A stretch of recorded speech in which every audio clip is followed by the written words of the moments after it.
Canal, for example, in Ljubljana in Slovenia, put in place by one of the vicar generals of the society in the 18th century, is still in use. Just to give you the range of things. You may have heard the story.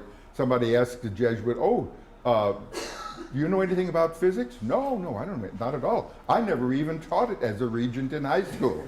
And any Jesuit will remember that kind of thing. The society was also at the same time both reviled and praised. Praised by people who saw in it as a bulwark for the Holy See, the Catholic Church, especially the Vatican, a universal organization that was increasingly coming up against the pretensions of the various national states that were determined that apart from dogma itself, anything else to do with the church in those countries was the province of the government in that country.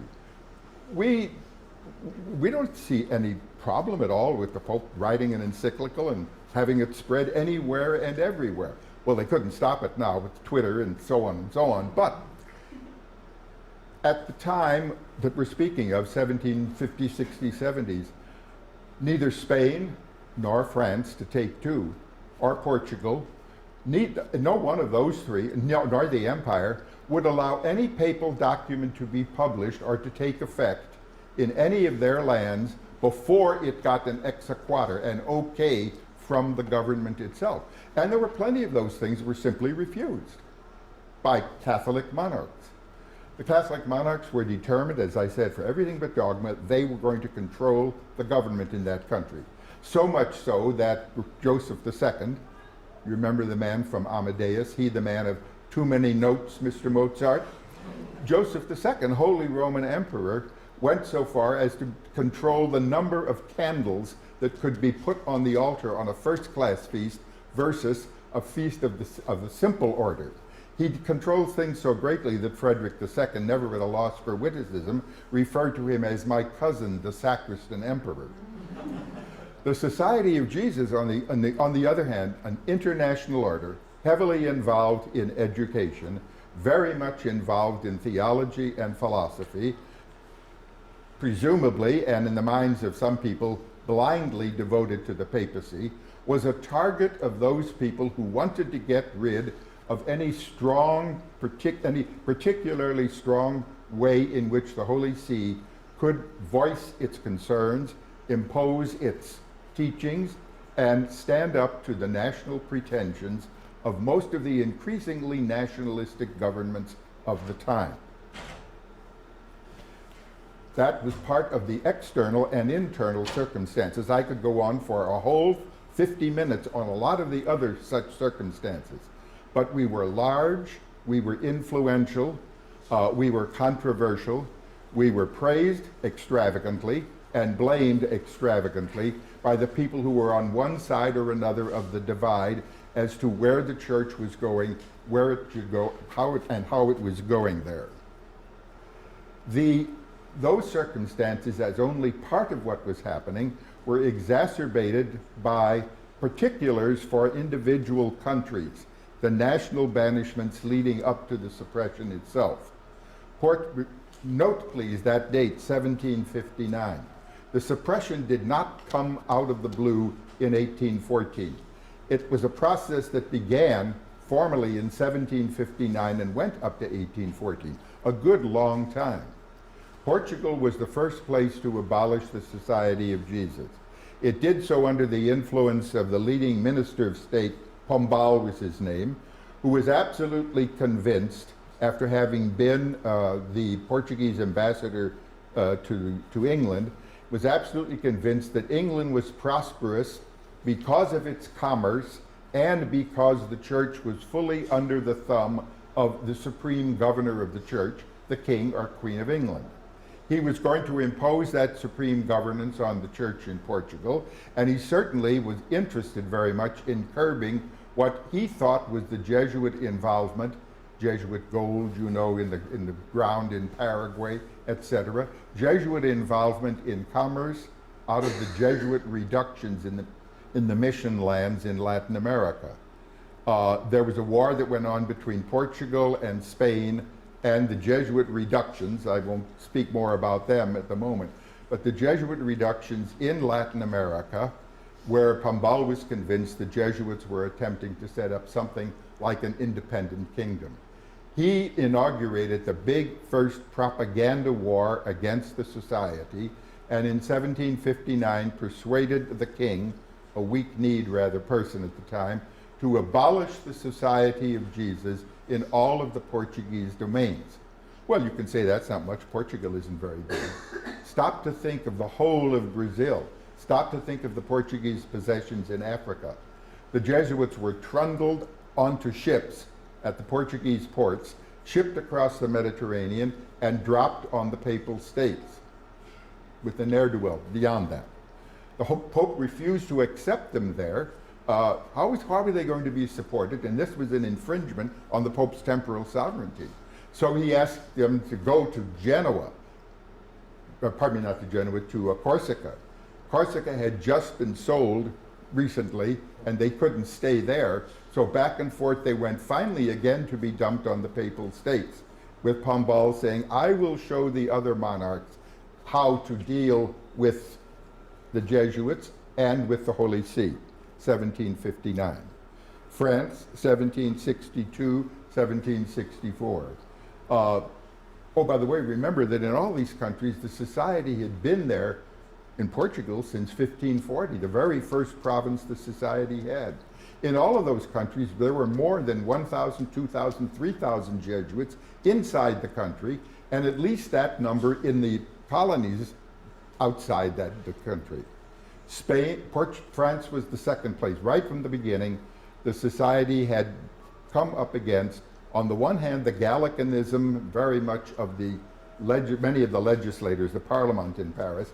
The French church had privileges which even the Holy See could not touch.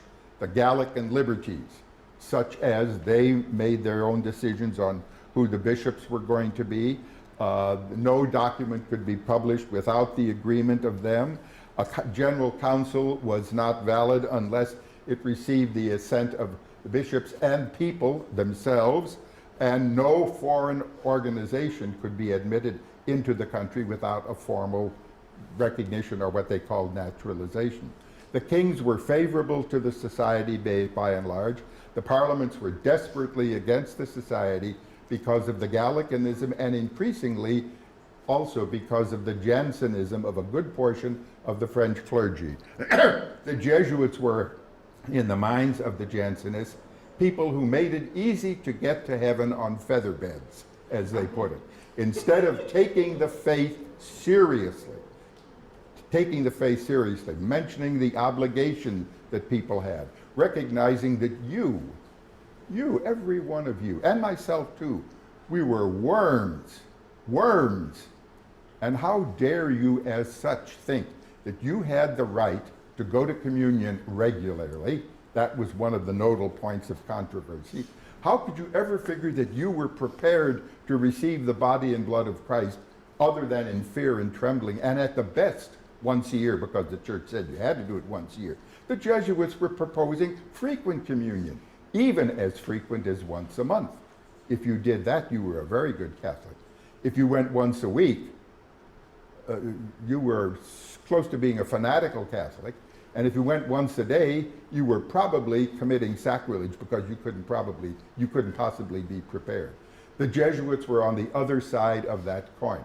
And increasingly, the Jansenists and the Gallicans together, as one of the philosophes said, put them in a bottle with each other as spiders, they'll destroy each other. But if you put them in the bottle with the Jesuits, they'll both conspire to get rid of the Jesuits themselves. Louis XV was not opposed to the Jesuits. He was not particularly in favor of them. He needed money from the parlements, the various parlements, to pursue his wars against England at the time, and he was not about to push against the parlements if they decided that the society should be suppressed. And of course, why not? Why shouldn't it be suppressed? Allow me to read only a little bit, I assure you, not this whole page, this single space, and this is only one of many pages. This is from the decree of the Parliament of Paris, August 6, 1762, giving reasons for outlawing the society in France.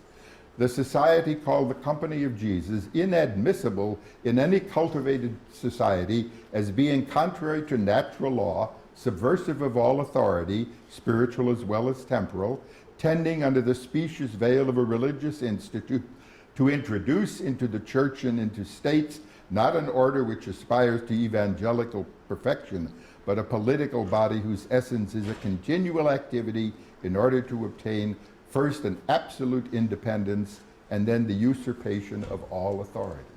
The doctrines of the Jesuits have been favorable to the schism of the Greeks, subversive of the dogma of the procession of the Holy Spirit, favoring Arianism, Socinianism, Sabellianism, Nestorianism, unsettling the certainty of dogmas, blah, blah, blah, contrary to the holy fathers of the church, the apostles, Abraham, the prophets, St. John the Baptist, the angels, outraging and blaspheming the Blessed Virgin Mary, unsettling the foundations of the Christian faith, destructive of the divinity of Jesus Christ, attacking the mystery of the redemption, etc., etc., tending to produce homicides and unheard of things openly opposed to the Decalogue, protecting massacres, threatening human society with certain laws contrary to the maxim of the gospel and the examples of Jesus Christ and the teachings of the apostles, guilty of simony, blasphemy, sacrilege, magic, witchcraft, astrology, irreligion, idolatry, superstition, immodesty, theft, parricide, homicide,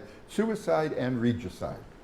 And that is only 1/5 of what's on this page. And that pages go on and on.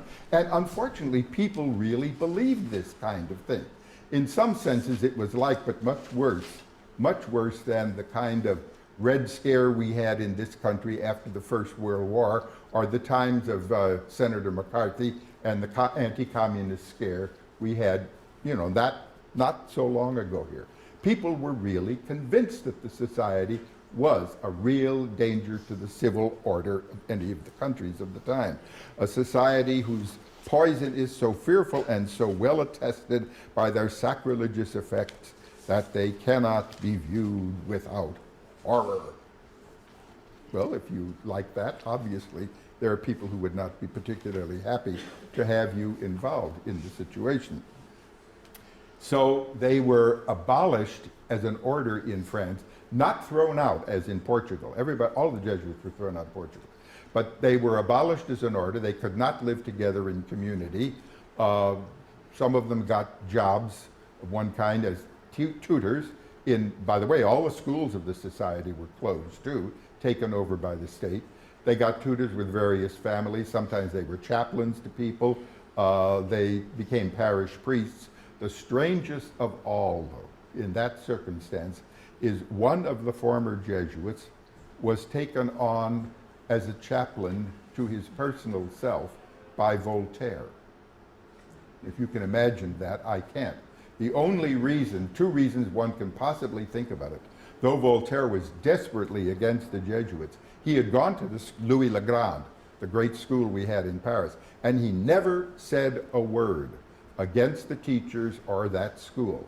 In fact, he talked about people of industry, intelligence, and concern for the kids who worked hard for them. He never said a word against them. Maybe that's one reason he took on the chaplain. The other was that Voltaire loved to play chess and checkers, and the guy who we took on was renowned throughout France as being very good at that. In any case, the Jesuits out of France, 1762 to 64. Spain, 1767. After all, the society had been rooted in Spain almost from the beginning. Many of the first Jesuits were Spanish, Ignatius Loyola among them. As a matter of fact, people against the society, even fairly soon after it was founded, said 7 devils have descended upon France for the ruination of the country. They are members of the so-called Company of Jesus. They thought all the first founders were Spaniards. But as a matter of fact, we had been there from 1540. It was the most flourishing group of provinces in the entire society at the time. It had missions all over the world. The king himself was not an impious man, not a philosopher, not an enlightened skeptic or deist or rationalist. He He was a very pious man, as a matter of fact, who was urging the Pope regularly to define the doctrine of